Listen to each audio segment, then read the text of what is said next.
Bismillahirrahmanirrahim. Assalamualaikum warahmatullahi wabarakatuh. Ashhadu an la ilaha illallah wa ashhadu anna Muhammad rasulullah. Allahumma sholli ala sayyidina Muhammad wa ala ali ala sayyidina Muhammad. Alhamdulillah kita ketemu lagi. Semoga kita semuanya dalam keadaan sehat sehingga kita bisa melanjutkan diskusi-diskusi kita di pagi yang cerah ya. Alhamdulillah ini cerah banget ya, nggak ada mendung, sinar matahari menyinari bumi dengan begitu cerahnya dan tidak lupa juga mengirimkan kehangatan untuk kita. Sehangat kopi apa ini? Kopi morning, kopi pagi. Bismillahirrahmanirrahim.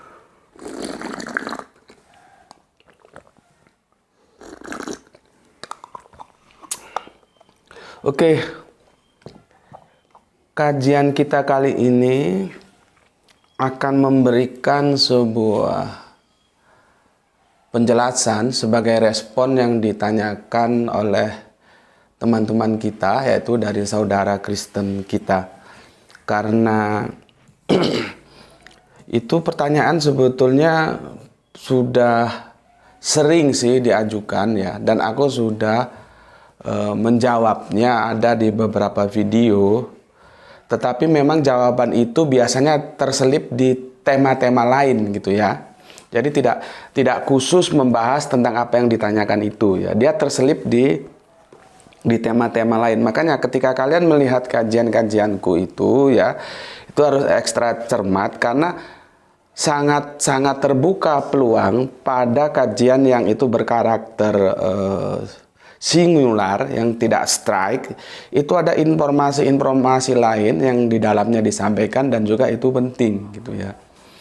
Jadi memang secara jujur aku jelaskan, pertanyaan yang diajukan oleh saudara Kristen kita itu pertanyaan yang sudah berulang-ulang ditanyakan dan aku sudah jawab. Cuman sekali lagi aku katakan secara jujur, aku menjawabnya itu terselip di antara video-video kajianku. Tidak seperti sekarang ini aku akan jawab, aku bikinkan video khusus gitu ya. Sehingga itu bisa diterima sebagai bagaimana aku memberikan apresiasi kepada komentar-komentar yang masuk ya, dari teman-teman Islam maupun dari teman-teman Kristen. Begini, pertanyaannya itu diajukan oleh Mas AR, inisialnya Mas AR. Ini berapa kali ya? Ada sekitar 4-5 kali bahkan lebih ditanyakan, baik di unggahan yang kemarin ya, di unggahan yang lalu juga sudah ditanyakan. Jadi pertanyaannya cukup santun, maka menjadi layak lah untuk direspon ya, cukup santun. Terima kasih Mas AR ya. Begini pertanyaannya, siapa yang berbicara di Quran surat Al-Fatihah? Dalam tanda tanya. Terus Allah dalam tanda tanya. Sepertinya manusia, karena bunyinya, hanya kepada engkaulah kami menyembah.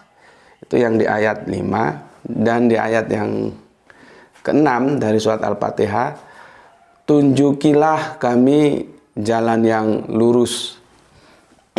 Itu pertanyaannya, lalu ditutup dengan kata-kata monggo direspon gitu.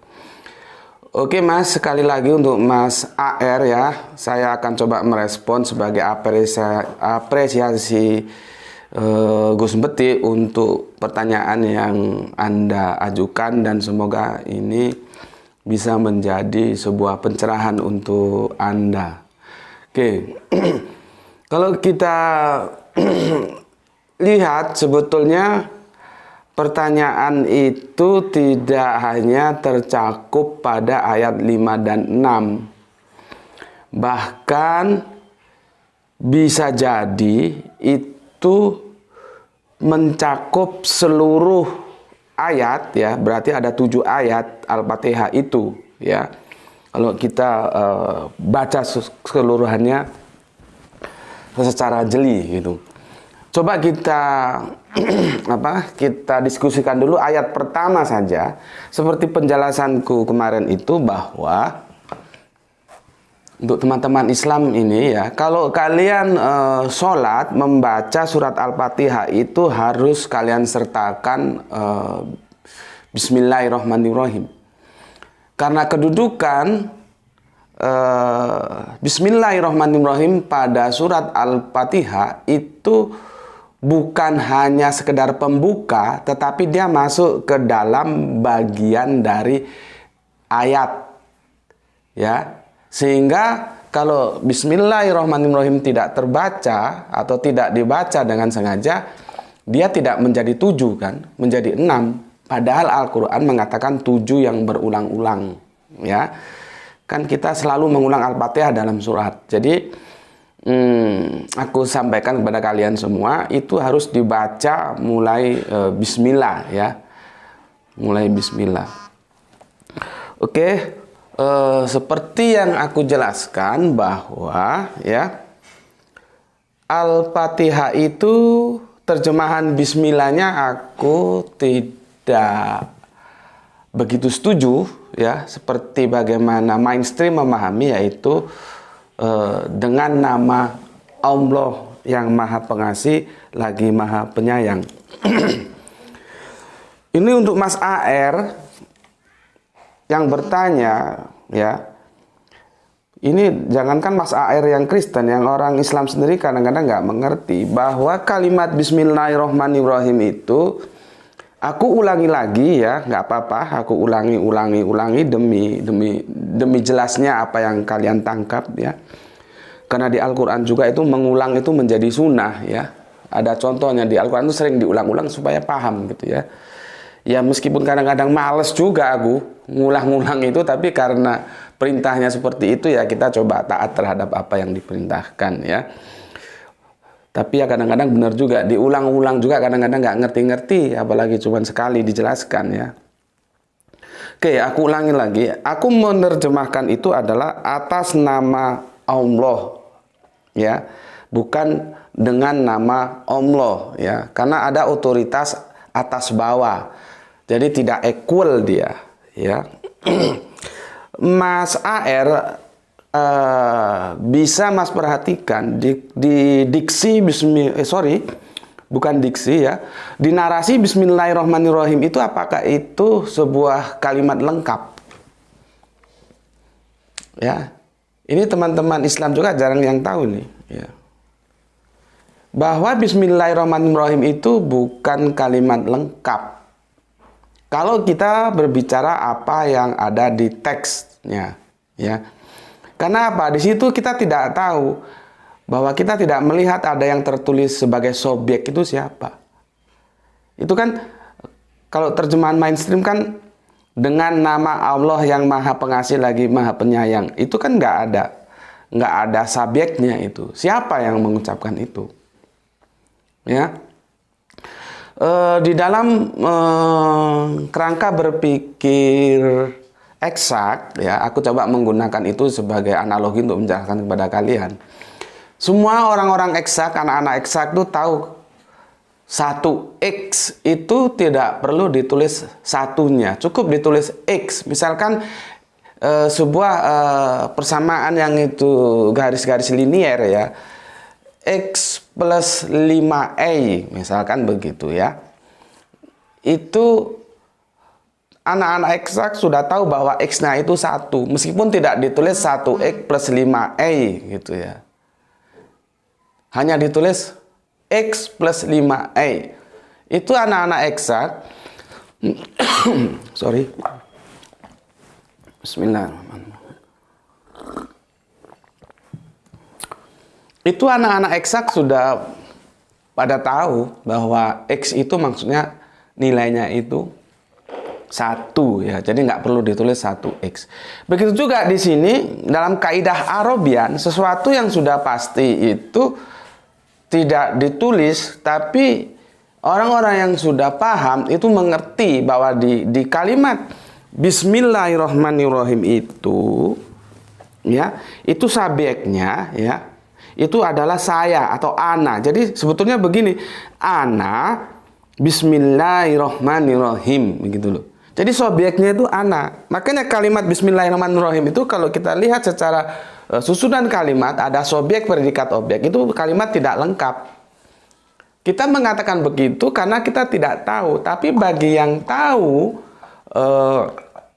katakanlah sorob nahunya Arabian, dia tahu di situ sobeknya ada tapi tidak ditulis. Siapa yang menjadi sobek? Yaitu ana, yaitu saya. Maka ketika itu kita terjemahkan dalam sebuah rangkaian kalimat yang lengkap, yang utuh, yang sempurna, saya atas nama Allah yang Maha Pengasih lagi Maha Penyayang. Atau mainstream saya dengan nama Allah, ya, yang Maha Pengasih lagi Maha Penyayang. Itu kita dengan mudah mengatakan, oh ini yang ngomong saya, kan begitu. Ini yang ngomong, yang bicara ini saya, ya. Sorry. Berarti ini bukan firman, kan menjadi begitu pertanyaannya. Makanya aku bilang tadi, ya. Kalau kita telaah secara keseluruhan, itu bahkan yang dipertanyakan itu bukan hanya Quran surat Al-Fatihah dari ayat berapa tadi ya? Dari ayat 5 sampai 6, tidak. Bahkan keseluruhan ayat itu, 7 ayat itu siapa yang berbicara atau itu ucapan siapa, begitu. Ya. Kemudian aku lanjutkan. Ambil Al-Quran deh. Ambil Al-Quran. Oke. Al-Quran ini, ya, Al-Quran ini tidak ada yang bercampur di dalamnya, tidak ada. Dia 100%, ya, 100% itu firman Gusti Allah ingkang Maha Agung yang diwahyukan melalui malaikat Jibril kepada seorang nabi, yaitu yang bernama Kanjeng Nabi Muhammad. Jadi tidak beda dengan kitabullah yang lainnya, baik itu katakanlah Torah, ya, Zabur dan Injil, ya begitu. Ucapan ini yang termaktub di sini 100%, ya, firman Allah yang diwahyukan oleh malaikat Jibril kepada Kanjeng Nabi Muhammad, dan Kanjeng Nabi Muhammad mengajarkan kepada kita. Ini 100%, ya, Al-Quran ini. Karena dia 100% firman Allah atau wahyu, ya, maka dia menjadi absolut, gitu. Dia menjadi absolut, tidak relatif, ya. Oke, ini deh. Dia menjadi absolut. Beda lagi dengan hadis, ya. Kalau hadis itu adalah ucapannya, atau kalau orang Jawa membilang Kanjeng Nabi ngendikan. Ngendikan itu dalam perspektif antropologis budaya Jawa, karena budaya Jawa itu bahasanya itu bertingkat, ya. Itu kata yang sangat halus. Jadi Gusti, kalau Gusti Allah itu kan berfirman, ya. Kalau untuk Kanjeng Nabi Muhammad itu berfirman yang kemudian dipahami sebagai wahyu. Kalau Kanjeng Nabi Muhammad itu biasanya kami itu ngaji deso gitu loh, ya, di kampung-kampung itu Kanjeng Nabi Muhammad ngendikan. Nah, ngendikan itu ucapan halus untuk apa, ya? Mengatakan atau menyampaikan atau berucap, ya. Itu disebut hadis. Dan hadis itu menurut sejarah ada yang mengatakan 200, ada yang mengatakan 300 tahun kemudian setelah Kanjeng Nabi mangkat atau wafat, itu baru dituliskan kembali. Jadi kalau kita hitung berdasarkan usia manusia, katakanlah usianya itu satu generasinya itu, ya kita ambil gampangannya hitung-hitungannya 100 tahun lah, ya. berarti ada 2 atau 3 generasi. Anda bayangkan, berita yang disampaikan 2 atau 3 generasi yang lalu baru dituliskan. Ya, baru dituliskan. Dan itu pun berdasarkan ada kalau di mustalah hadis itu ada sanadnya, ada matannya, bagaimana matan itu kontennya, sanad nanti urut-urutannya itu dari ini ke sini, dari sini ke sini, dari sini ke sini, dan itu sangat ketat sekali ya. Makanya dalam hadis itu nanti juga kalau kita belajar mustalah hadis itu menjadi terklasifikasi dia. Ada yang sohi, ada yang tidak sohi, ada yang hadis ahad, ada macam-macam banyak itu. Makanya kemudian hadis itu menjadi relatif. Ini semoga teman-teman Kristen bisa sedikit mendapatkan sebuah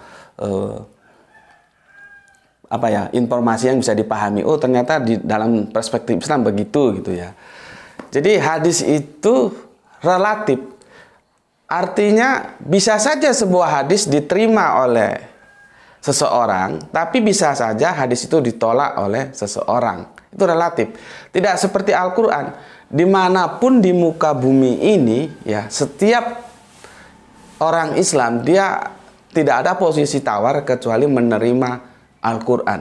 Karena menolak satu ayat pun dari Al-Quran itu sudah disamakan dengan menolak keseluruhan dari Al-Quran. Ya.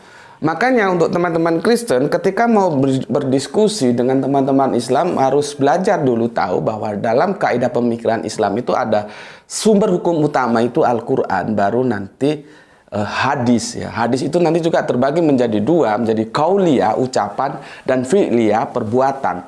Hadis itu akan menjadi sebuah problematika akan menjadi kuat apabila dia didukung oleh qauliyah dan fi'liyah. Ya ini mungkin terlalu teknis lah ya, kalian nanti repot yang Kristen-Kristen ini, cukup sekedar tahu aja begitu. Karena yang penting aku mau sampaikan begini, kalau teman-teman Kristen mau berdiskusi dengan teman-teman Islam ya, dan yang Anda gunakan sebagai bahan diskusi itu hadis, Anda harus tanyakan dulu apakah Anda menerima hadis ini gitu. Karena boleh jadi dia tidak menerima hadis itu. Kecuali yang Anda gunakan itu, yang Anda gunakan sebagai basic untuk diskusi itu Al-Quran, itu nggak perlu tanya. Tapi ketika Anda yang dengan dengan sebuah kesadaran menggunakan hadis untuk diskusi tanpa bertanya dulu, itu bisa jadi masalah gitu loh.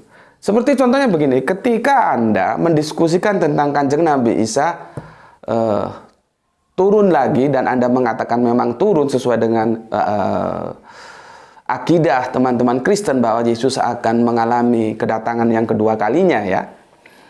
Itu terus Anda berpegang hadis tentang Kanjeng Nabi Isa turun lagi, Anda diskusikan ke Gus Medik gitu. Itu tanpa Anda bertanya itu menjadi sebuah yang salah gitu. Karena aku menolak itu sebagai hadis. Ya, aku menolak itu sebagai hadis. Jadi bagaimana Anda mau mendiskusikan dengan sebuah dasar yang itu saya tolak? Kan tidak mungkin gitu. Seperti aku tidak mungkin mendiskusikan Tritunggal kepada teman-teman Kristen Tauhid kan. Logika sederhananya seperti itu. Makanya Anda tanya dulu kawan yang mau Anda ajak diskusi, kalau Anda menggunakan hadis, Anda terima nggak hadis ini gitu. Kalau dia terima, lanjutkan diskusi. Kalau enggak, saya tidak terima, bahwa menurut saya itu bukan hadis, nah itu nggak usah dilanjutkan. Karena bagaimana kita akan berdiskusi dengan sesuatu yang ditolak, kan nggak mungkin gitu. Oke, jadi ada hadis, ada Al-Quran, ada yang relatif, ada yang absolut gitu ya. Berikutnya diksi jalan, nah, ya, karena nanti kita akan berbicara tentang jalan. Jalan di dalam khasanah Islam itu sering menggunakan 3 diksi ya. Ada yang menggunakan sirot, ada yang torik, ada yang sabil ya. Nanti yang akan kita diskusikan yaitu yang menggunakan sirot di surat Al-Fatihah, Siratul Mustaqim ya. Dia menggunakan kata sirot, bukan torik dan bukan sabil. Dimana ketiga diksi itu bisa diartikan sebagai jalan, ya. Jalan seperti apa? Nah, itu nanti perlu kajian tersendiri. Seperti home dan house itu sama-sama menjadi rumah kalau dalam edisi bahasa Indonesia. Tetapi kan home dan house itu jelas berbeda. Gak mungkin mengatakan house alone, kan? Gak mungkin. Yang ada itu home alone gitu. Gak ada juga home for sale, kan gak ada. Mesti kan house for sale, seperti lagunya. Itu lagu idolaku tahun 80-an kalau nggak salah, itu Lucifer, ya, House for Sale, ya. Dan lagu itu sangat menyedihkan, kisah sebuah rumah tangga yang akhirnya berantakan, ya. Oke. Jalan, kalau kita berkata tentang jalan itu jangan Anda masuk dalam pemahaman yang harafiah. Kemarin aku sudah jelaskan tentang bahasa dalam kitab suci itu akan mempengaruhi pemahaman kita dalam sebuah agama, karena semua agama itu akan tergantung atau menurut kitab sucinya, ya. Jadi ada yang harafiah, ada yang metafora, ada yang tekstual, ada yang kontekstual. Setiap menemukan kata jalan, hati-hati. Jangan jalan itu seperti jalan Sutomo, jalan Sisingamangaraja, jalan Soekarno-Hatta, bukan itu, ya. Setiap jalan, kalau kita membicarakan diksi itu dalam teks-teks suci itu dinisbahkan kepada ajaran. Yang dimaksudkan itu ajaran, ya. Ajaran yang dari Allah itu disampaikan kepada Kanjeng Nabi, diajarkan untuk kita. Itu namanya jalan, ya. Jadi jangan terus dipahami secara harafiah, ya. Oke, kata jalan itu aku berikan contoh begini, ya. Aku ambil surat Yohanes 14:6, ya. Surat Yohanes 14:6. Aku ulangi lagi, surat Yohanes 14:6. Gini. Kata Yesus kepadanya, "Akulah jalan. Akulah jalan. Akulah jalan dan kebenaran dan hidup, tidak seorang pun yang datang kepada Bapa kalau tidak melalui aku." Itu kata Yesus, ya. Yang dimaksud Yesus itu bukan jalan Dr. Sutomo, ya. Bisa meleset nanti pemahamannya. Bukan jalan jalan Musi, bukan jalan apalagi, ya, jalan Tendean, bukan. Ya, bukan jalan Merdeka, bukan. Maksudnya itu ajaran, ya. Kanjeng Nabi Isa atau yang kalian sebut Yesus itu pembawa ajaran. Dan tidak ada yang sampai kepada Bapa kalau tidak melalui ajaran yang disampaikan oleh Kanjeng Nabi Isa yang kalian sebut Yesus itu. Jadi di sana penekanannya di ajaran, ya. Oke. Itu nanti akan kita temuin di surat Al-Fatihah juga, ya. Oke, surat Al-Fatihah sudah, ya. Jalan sudah. Berikutnya kita masuk ke begini dulu. Aku sampaikan di mana kita untuk mengetahui bahwa Al-Qur'an itu 100% dia itu adalah wahyu, ya, yang diwahyukan. Di surat Al-Haq, ya, surat 69 kita baca murai surat yang ke berapa ini? Surat yang ke-43, ya. Bismillahirrahmanirrahim. Begini dikatakan, ia, maksudnya Al-Quran, adalah wahyu yang diturunkan dari Tuhan seluruh alam. Ya, itu yang 43 dan 44. Dan sekiranya itu maksudnya seandainya dia, yang dimaksud Kanjeng Nabi Muhammad, mengada-adakan sebagian perkataan atas nama kami, ya, artinya Kanjeng Nabi Muhammad mengada-adakan perkataan dan itu dikatakan ini dari Gusti Allah ingkang Maha Agung, begitu, ya. Pasti kami pegang dia pada tangan kanannya, kemudian kami potong pembuluh jantungnya, maka tidak ada seorang pun dari kamu yang dapat menghalangi kami untuk menghukumnya. Dan sesungguhnya Al-Quran itu pelajaran bagi orang-orang yang ingin menuju takwa. Ya, ini aku nggak setuju. Terjemahannya begini dia, kalau depak itu. Dan sungguh Al-Quran itu pelajaran bagi orang-orang yang bertakwa. Tidak.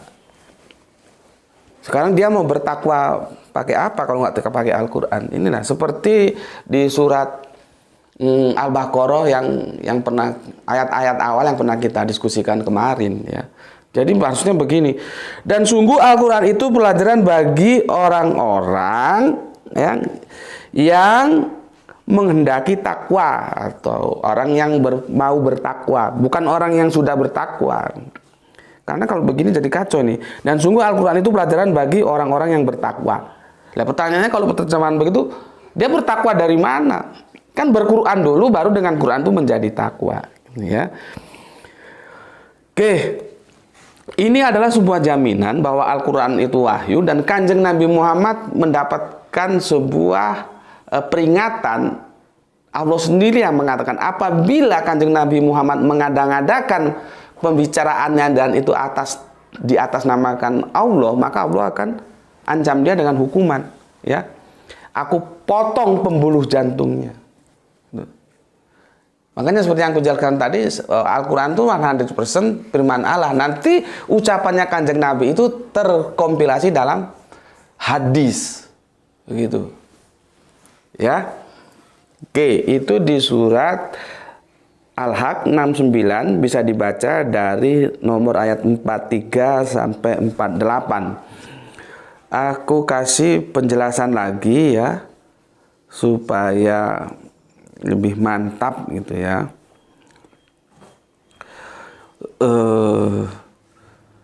Begini ya. Ini di surat 42, surat Asy-Syu'ara 51 ya.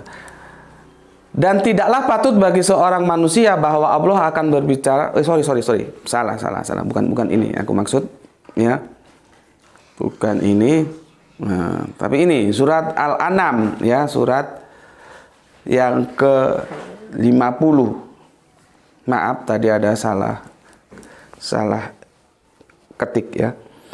Begini, surat Al-An'am surat yang ke-6 itu nomornya 50 ya. Nomornya 50. Katakanlah, maksudnya Kanjeng Nabi Muhammad ya, aku tidak mengatakan kepadamu bahwa perbendaharaan Allah ada padaku, dan aku tidak mengetahui yang gaib, dan aku tidak pula mengatakan padamu bahwa aku malaikat. Ini yang perlu aku sampaikan. Ya, perhatikan kalimat berikut ini. Aku hanya mengikuti apa yang diwahyukan kepadaku. Tuh, ya. Jadi Kanjeng Nabi Muhammad itu hanya mengikuti apa yang diwahyukan kepadaku. Jadi Al-Quran itu benar-benar wahyu, bukan yang dianggap sebagai ucapan Kanjeng Nabi Muhammad. Tidak, dia wahyu gitu ya. Nah, sekarang ini banyak pertanyaan-pertanyaan dari teman-teman Kristen. Ya, aku berulang kali aku mengatakan bahwa semua kitabullah ya, mulai dari suhuf atau mulai dari sebelum suhuf itu apa? Kita taunya suhuf ya, baru nanti Torah, Zabur ya, Injil, terus Al-Quran. Ini jaraknya ini berabad-abad ini.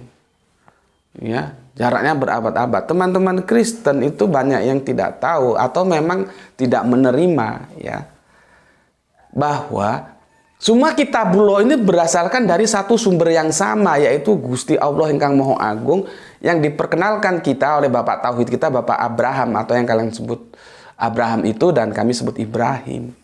Dia dari satu sumber yang sama. Hanya dia yang punya otoritas atas kitab-kitabnya. Karena kitab ini milik beliau. Milik yang maha agung itu, pribadi yang maha tinggi. Begitu loh.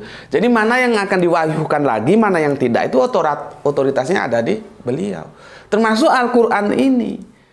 Jadi ya aku sih bisa maklum kalau teman-teman Kristen itu selalu bertanya, bagaimana seorang nabi yang hidup katakanlah 700 tahun kemudian lalu bisa berbicara tentang Kanjeng Nabi Isa yang itu 700 tahun yang lalu. Kalau ditarik ke Kanjeng Nabi Musa bisa kisaran 1400 tahun yang lalu. Ditarik ke Nabi Ibrahim nggak tahu kita berapa abad lamanya. Bagaimana seseorang nabi yang hidup di abad ke-6 atau ke-7 ya, ke-6 awal ke-7 itu bisa menceritakan itu gitu. Ini dijawab ya di surat 3 nomor ayatnya 44. Itulah sebagian berita-berita gaib yang kami wahyukan kepadamu, Kanjeng Nabi Muhammad ya. Lihat ini penekanannya. Padahal engkau tidak bersama mereka ketika mereka melemparkan pena mereka untuk mengundi, maksudnya siapa di antara mereka yang akan memelihara Maryam, maksudnya ibunda Maryam ya. Dan engkau pun tidak bersama mereka ketika mereka bertengkar. Ini satu contoh ya. Bagaimana kok Kanjeng Nabi Muhammad bisa menceritakan itu kembali ya, tentang bagaimana pengundian siapa nanti yang berhak untuk menjadi pengasuhnya ibunda Maryam selepas dari bait Allah yang selama di sana diasuh oleh Kanjeng Nabi Zakaria. Ketika peristiwa itu terjadi, Nabi Muhammad itu manusia seperti kita, hidup dalam batasan ruang dan waktu. Ketika peristiwa itu terjadi, beliau tidak hidup dalam ruang dan waktu itu. Lihat teman-teman Kristen tanya, bagaimana Kanjeng Nabi Muhammad tahu? Maka ayat ini menjelaskan, karena itu adalah berita gaib. Iya, itu berita gaib. Lalu bagaimana Kanjeng Nabi Muhammad bisa tahu? Karena itu sudah menjadi wahyu yang diwahyukan. Gitu loh. Jadi wahyu itu gampangannya apa? Ucapannya Gusti Allah ingkang Maha Agung. Al-Quran itu wahyu, ucapannya Gusti Allah ingkang Maha Agung. Itu menjadi ucapannya Allah yang diwahyukan kepada Kanjeng Nabi Muhammad. Makanya Kanjeng Nabi Muhammad tahu karena diberi oleh yang Maha Tahu. Seandainya Kanjeng Nabi Muhammad nggak dikasih tahu, ya dia nggak tahu. Gitu loh ya. Jadi jangan dibayang, oh itu plagiat Al-Quran itu, oh mencopot, menyontek, menyunting, mengedit, mengapa. Enggak. Karena ini juga kitabullah sama dengan kitab-kitab yang lain. Itu otoritasnya Allah. Gitu loh. Cuman kalau kerangka berpikirnya ini dipandang sebuah yang terpisah dari sumber yang berbeda. Ya yang salah itu kerangka berpikir seperti itu. Ya. Orang ini bagaimana seperti Injil dan Taurat itu juga berdasarkan dari satu sumber yang sama. Begitu juga Al-Quran. Ya, semoga ini bisa dipahami ya. Oke lah, itu aku kira cukup. Banyak ayat-ayat lain ya yang menunjukkan sebuah pernyataan bahwa Al-Quran itu firman Allah ya. Mungkin ini satu lagi aku kasih ya, surat An-Najm itu ayat 1 sampai 5. Bismillahirrahmanirrahim. Begini, demi bintang ketika terbenam. Bagaimana itu? Sumpahnya Gusti Allah itu bersumpah demi bintang. Orang-orang juga kadang-kadang tanya, kenapa ya bersumpah demi bintang? Yang namanya sumpah itu mesti diucapkan dengan menggunakan garansi dari apa-apa yang dianggap sangat mulia, sangat berharga. Gitu loh. Bagaimana bintang itu sebuah keindahan ya.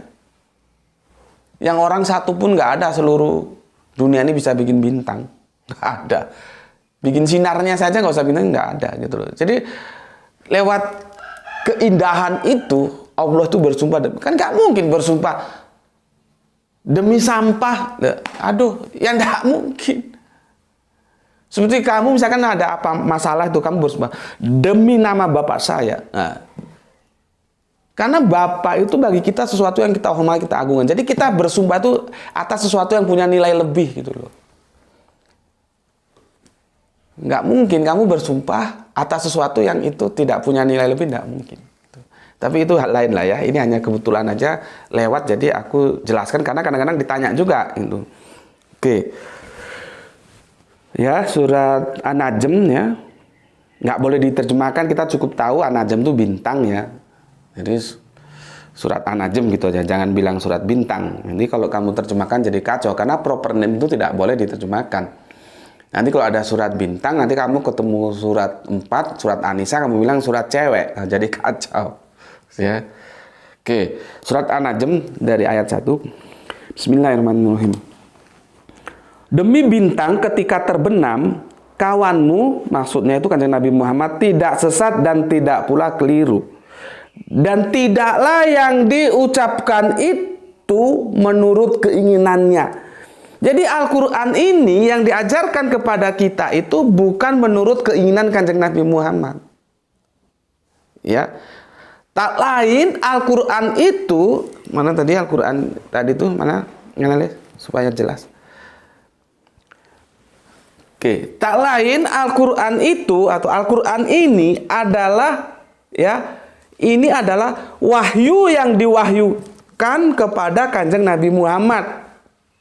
Tuh. Jadi ini wahyu yang diwahyukan kepada Kanjeng Nabi Muhammad. Kalau di sini tidak lain Al-Quran itu ya, maksudnya ini adalah wahyu yang diwahyukan kepadanya, maksudnya kepada Kanjeng Nabi Muhammad. Yang diajarkan oleh siapa? Oleh Jibril. Gitu loh. Ya. Oleh Jibril. Jadi dari Gusti Allah Ingkang Maha Agung melalui malaikat Jibril sampai kepada Kanjeng Nabi Muhammad, sampai kepada kita. Jadi gini loh gampangannya. Guru, makanya disebut Robbi juga ya. Guru, segala guru, maha guru itu Allah. Ya. Baru nanti malaikat, ya, baru nanti nabi, baru kita belajar.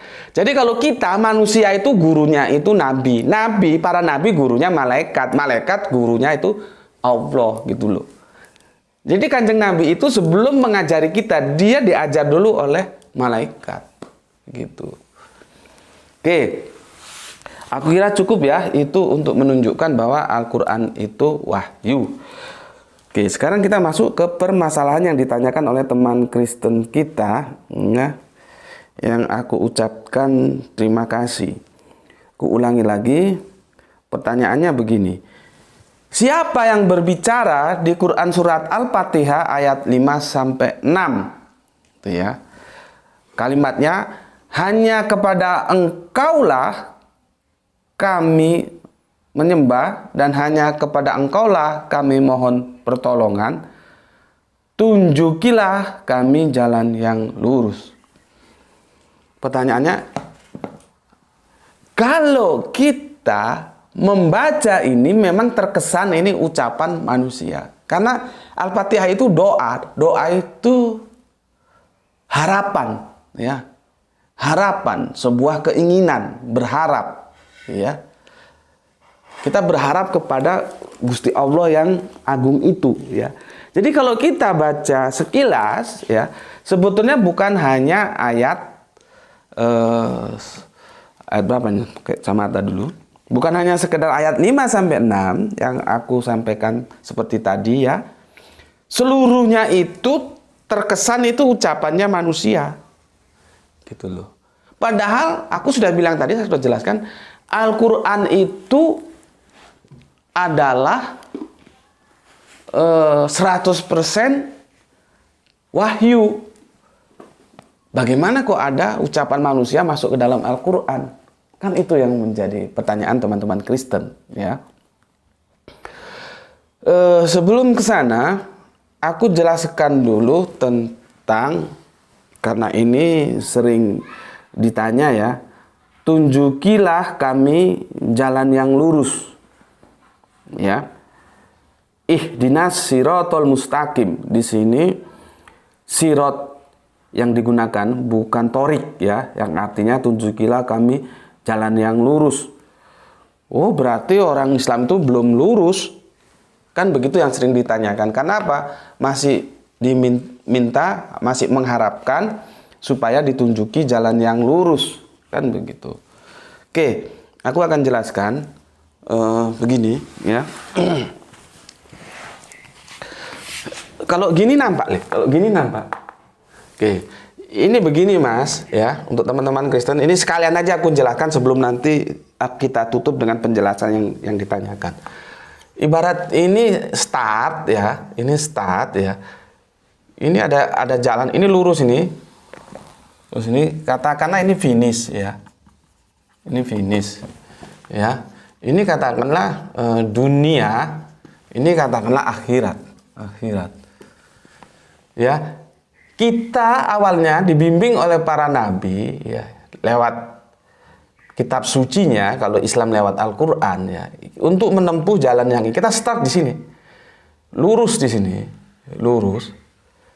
Ya. Tetapi nanti di tengah perjalanan itu selalu saja ada yang namanya penyimpangan.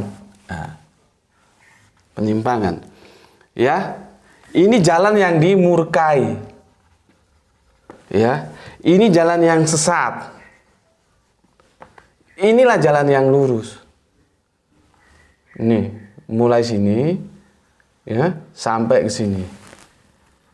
Nah, surat itu mengajukan sebuah permohonan kepada Allah ya, supaya kita senantiasa di jalan yang lurus sehingga bisa finish di sini.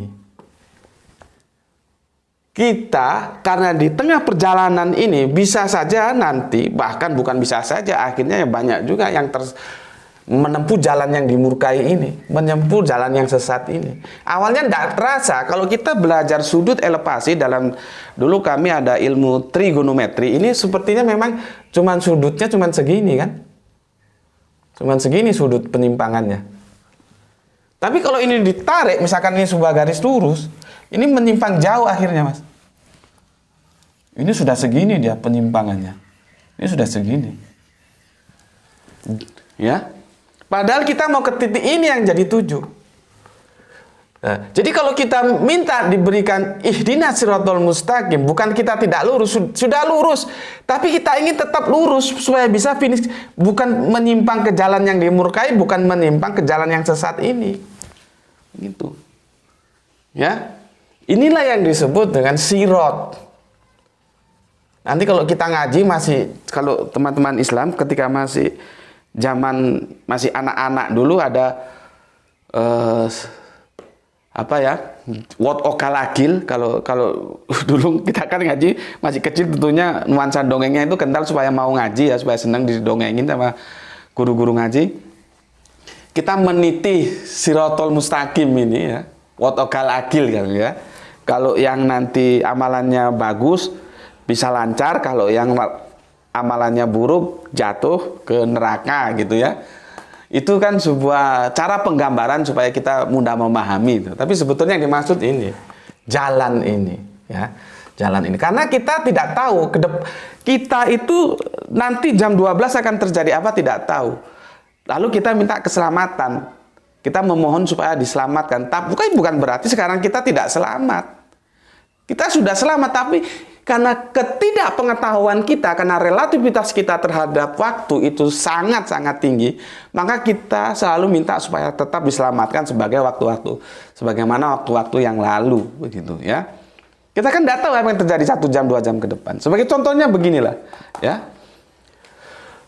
Di masjid kami ya, Masjid Al-Hikmah itu ada seorang Pak Tua. Pak Tua itu tukang parkir di masjid kami ya. Beliaunya karena sudah sepuh ya, sehingga dengan sebuah pertimbangan ya, kasihan lah namanya orang sudah tua kerja apa ya, sehingga dia mengajukan atau menjadi tukang parkir di masjid kami. Ya kami terima dengan baik gitu ya. Jadi ya kami juga mengucapkan terima kasih ya sudah mengatur kendaraan-kendaraan yang mau sholat baik tahu, karena banyak kendaraan sholat di situ. Itu masjid kami itu di pinggir jalan raya ya. Tentunya upah yang dia terima dari upah pemberian hasil berparkir itu ya, gitu. Dia menjadi upah dari bapak yang tuanya, bapak yang tukang parkir ini. Pada satu saat karena aku sangat akrab dengan Pak Tua itu ya, sering ngobrol, sering bareng, cerita, duduk-duduk gitu. Aku pertamanya enggak tahu. Aku dikasih tahu temanku bahwa Pak Tua itu dulunya dia Islam ya, tapi akhirnya menikah dengan seorang ibu yang tidak Islam ya. Nah, setelah aku dimintai oleh teman-temanku yang ada di masjid itu untuk membicarakan maksud kami ya kepada Pak Tua itu, maka aku sampaikan. Aku bilang, Pak, tentunya dalam bahasa Jawa ya. Kalau bahasa Indonesianya begini, Pak, ngapunten Pak, ngapunten tuh maaf gitu. Pak, maaf Pak. Gimana Pak kalau Bapak bersahadat lagi?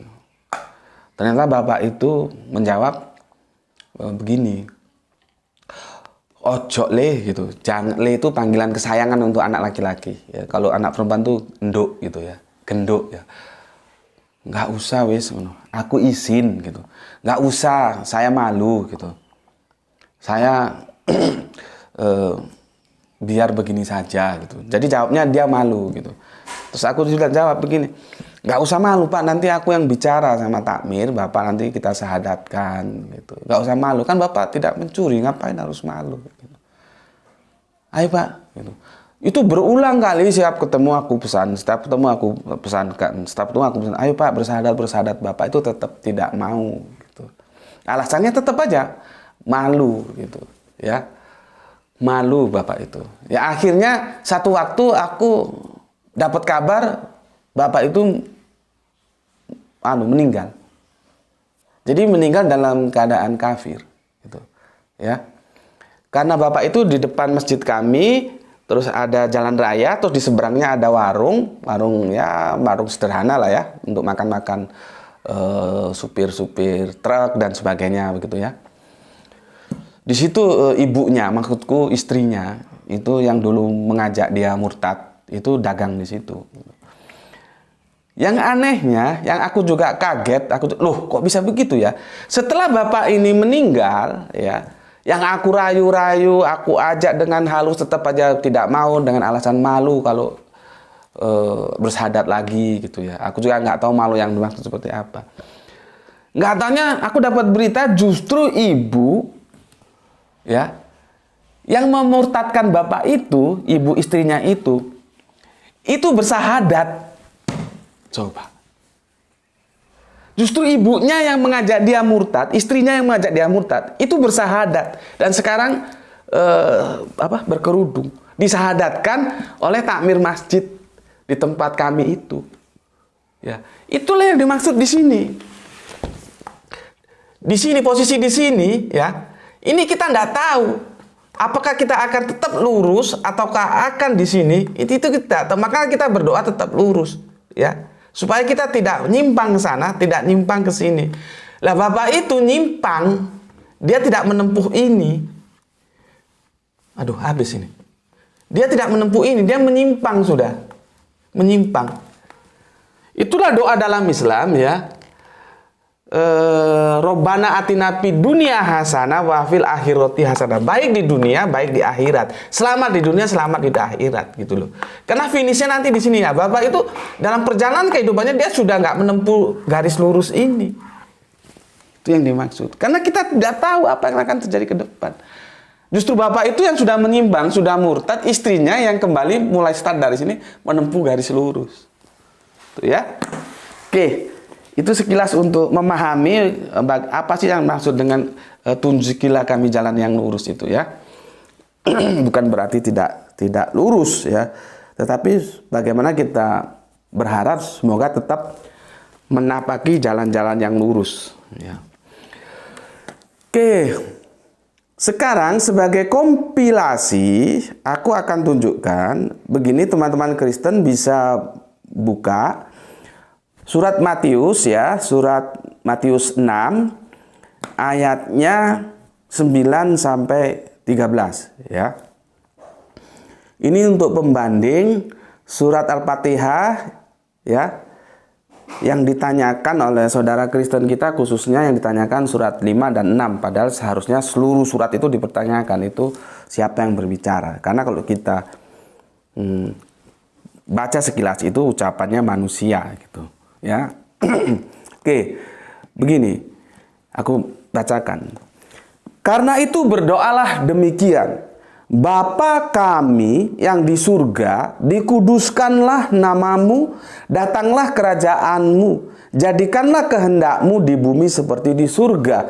Berikanlah kami pada hari ini makanan kami yang secukupnya, dan ampunilah kami akan kesalahan kami, seperti kami juga mengampuni orang yang bersalah kepada kami. Dan janganlah membawa kami ke dalam pencobaan, tetapi lepaskanlah kami daripada yang jahat. Ada berapa subjek kata kami di situ? Itu lebih dari 7. Kalau nggak salah itu ada 8 atau lebih 8, sekitar 9 atau 10 kata 7, silakan dihitung. Subjeknya itu kami, yang berbicara kami. Terus bagaimana kita akan memahami ayat ini? Apakah itu ucapan manusia? Ya. Apakah itu ucapan manusia? Apakah itu bukan firman dari Allah yang diterima Yesus dan diajarkan kepada para murid? Sama. Kalau kita baca sekilas itu problematikanya sama dengan surat Al-Fatihah, ya. Karena jelas-jelas itu yang berbicara itu, kalau kita baca sekilas itu manusia, ya, seperti di surat Matius 6, 9, 13 ini, kata kami itu menunjukkan kami manusia yang berpengharapan kepada Bapa, ya. Berarti itu apakah bukan firman? Kan begitu yang jadi masalah. Nah, ya, jadi problem kan? Oke, seperti Bismillah aja itulah, ya. Kan nggak mungkin aku berbicara atas namaku, itu kan nggak mungkin, ya. Seperti kemarin aku contohkan, ketika seseorang meresmikan sebuah proyek, katakanlah dia seorang wakil gubernur, maka wakil gubernur itu mengatakan atas nama gubernur saya meresmikan jembatan ini, proyek ini, ya, atau apalah pabrik ini, gitu. Ya, artinya itu yang mengatakan itu bukan si gubernur, gitu. Sama dengan ini, Bismillahirrahmanirrahim, kan ada ananya, aku atas nama Allah, berarti aku bukan Allah. Terus ini ucapan manusia. Iya, ucapan manusia. Sama dengan surat Matius 6, 9, 13 itu ucapan manusia. Tapi harus dipahami bagaimana prosesnya itu ucapan manusia. Padahal Al-Quran itu sudah digaransi adalah firman Allah. Maka penjelasannya begini. Ya, ini aku harus pelan-pelan menjelaskan supaya jangan sampai ada yang menjadi salah paham. Begini, Allah, ya, yang berbicara sebagai, ya, Allah itu yang berbicara sebagai, kan aku bilang Allah itu guru, ya, ya, guru. Lewat malaikat Jibril juga guru, lewat Kanjeng Nabi Muhammad juga guru. Ya, nah, Allah itu mengajari kita, ya, bagaimana kalau kamu berpengharapan kepadaku, nanti bacakanlah seperti ini, gitu. Paham ya?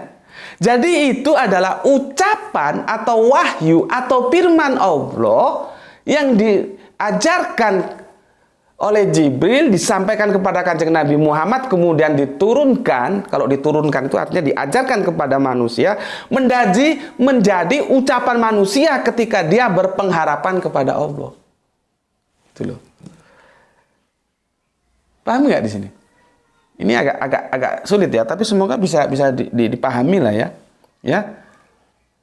Sama aja begini aku bilang. Kamu nanti, ya, kalau mau mengucap sama aku, ngomongnya misalkan merah gitulah.